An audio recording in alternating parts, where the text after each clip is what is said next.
ശേഷമുള്ള കണക്കുകൾ അത് ഓരോ മുന്നണികൾക്കും നിർണായകം തന്നെയാണ്. നമുക്ക് കോഴിക്കോട് ജില്ലയിൽ ശക്തമായ പോരാട്ടം നടന്ന കുറ്റ്യാടിയിലേക്കും ബേപ്പൂരിലേക്കും ഒക്കെ പോകണം. അവിടെ പ്രവചനാതീതമായ മത്സരമാണ് നടന്നത്. പോളിംഗ് ശതമാനവും വോട്ടും ഇത്തവണ കുറ്റ്യാടിയിൽ കുറഞ്ഞു. ആകെ വോട്ടുകളിൽ 13,422 വോട്ടുകളുടെ വർധന ഉണ്ടായി. എന്നാൽ പോൾ ചെയ്ത വോട്ടുകളുടെ എണ്ണത്തിൽ മുൻ തെരഞ്ഞെടുപ്പിനേക്കാൾ 625 വോട്ടിന്റെ കുറവാണ് ഉണ്ടായത്. ബേപ്പൂരിലും SIR ശേഷം വോട്ട് ശതമാനത്തിലും പോൾ ചെയ്ത വോട്ടുകളുടെ എണ്ണത്തിലും വർധനയാണ്.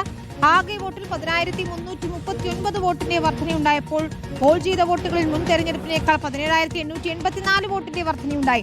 ഭൂരിപക്ഷം കുറഞ്ഞാലും മണ്ഡലത്തിൽ വിജയം ഉറപ്പാണെന്നാണ് LDFിന്റെ വിലയിരുത്തൽ. മണ്ഡലം പിടിച്ചെടുക്കുമെന്ന UDF അവകാശവാദവുമുണ്ട്.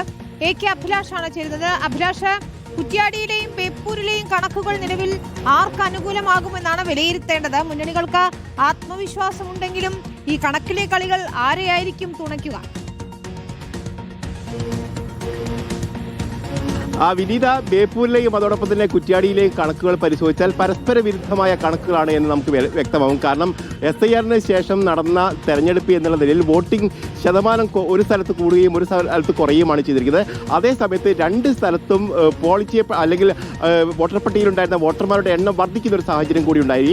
ഏതായാലും കുറ്റ്യാടിയിലാണ് ഏറ്റവും പ്രധാനപ്പെട്ട കാര്യം. അതായത് 13,000-ഓളം വോട്ടുകൾ അധികമാണ് ഈ തവണ ഉണ്ടായിരുന്നത്. പക്ഷേ അവിടെ 600 ചില്ലാൻ വോട്ടുകൾ കുറഞ്ഞാണ് പോൾ ചെയ്യപ്പെട്ടത് എന്നതാണ് ഏറ്റവും പ്രധാനപ്പെട്ട കാര്യം. അവിടെ പരിശോധിക്കപ്പെടേണ്ടത് പ്രധാനമായും പ്രവാസി വോട്ടുകളാണ്. ഇപ്പോൾ സംസ്ഥാനത്ത് ഏറ്റവും കൂടുതൽ പ്രവാസികളുള്ള ഒരു മണ്ഡലം കൂടിയാണ് കുറ്റ്യാടി. 16,000-ലേറെ വോട്ടർമാരാണ് അവിടെയുള്ളത്.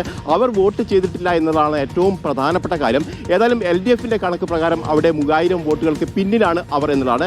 പക്ഷേ അവിടെയുള്ള സ്ഥാനാർത്ഥി വ്യക്തിഗതമായി തന്നെ അതിലേറെ വോട്ടുകൾ പിടിക്കുകയും അവിടെ വിജയിക്കാൻ കഴിയുമെന്നുള്ള ഒരു ആത്മവിശ്വാസം കൂടി അവർ പ്രകടിപ്പിക്കുകയും ചെയ്തിട്ടുണ്ട്. അതേ സമയത്ത് ലീഗ് സ്ഥാനാർത്ഥിയാണെങ്കിൽ അവിടെ കഴിഞ്ഞ കാലങ്ങളിലൊക്കെ വലിയ തരത്തിൽ പ്രവർത്തനം കാഴ്ചവെക്കുകയും അതോടൊപ്പം തന്നെ വിജയം ഉറപ്പിച്ച് പ്രചാരണത്തിലേക്ക് കടക്കുകയും ചെയ്തു എന്ന് തന്നെയാണ് ലീഗ് കേന്ദ്രങ്ങളിൽ നിന്ന് മനസ്സിലാക്കാൻ കഴിയുന്നത്. അതായത് UDF അവിടെ ജയിക്കുമെന്ന് അവരും അവകാശവാദം ഉന്നയിക്കുകയും ചെയ്തിട്ടുണ്ട്. പക്ഷേ ബേപ്പൂരിലേക്ക് വരുമ്പോൾ ബേപ്പൂരിൽ വ്യത്യസ്തമാണ് സ്ഥിതിഗതികൾ. കാരണം അവിടെ പോൾ ചെയ്യപ്പെട്ട വോട്ടുകളും അതോടൊപ്പം തന്നെ SIR പ്രകാരം വന്നിരിക്കുന്ന വോട്ടുകളുടെ എണ്ണത്തിൽ വലിയ തരത്തിലുള്ള വർധനവ് ഉണ്ടായിട്ടുണ്ട്.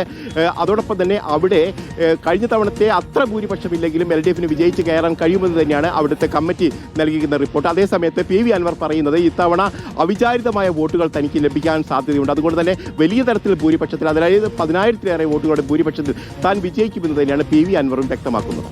ശരി, AK അഭിലാഷാണ് വിശദാംശങ്ങൾ നൽകിയത്.